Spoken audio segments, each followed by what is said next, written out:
Hello, in this video I will show you how to add the sold count widget onto a collection or a featured collection on your home page. For example, this is my home page and I have this featured collection and I would like to show the sold count widget on my featured collection. So for this, we need to go to the customize theme section, and as you can see, I have the featured collection here. If I click on this one, I can see that the home page collection is added as a featured collection. In order to add the sold count widget to this featured collection, I will click on Add section, go to Apps, and select the sold counter collection widget.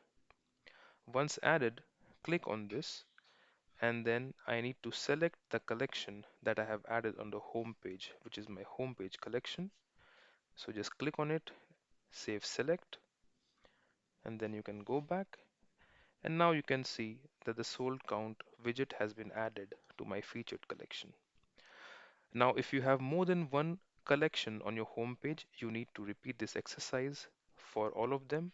So essentially, you just need to click on the app add block, go to the apps, click on sold counter collection widget, and then you just need to click on it and select all of your collections one by one. Since I have only one collection, let me delete this one for now and then hit save. And then when I go back to my home page and refresh it, I should be able to see the sold counter widget on my featured collection. If you run into any issues or need any help, please feel free to reach out to our support team. Thank you.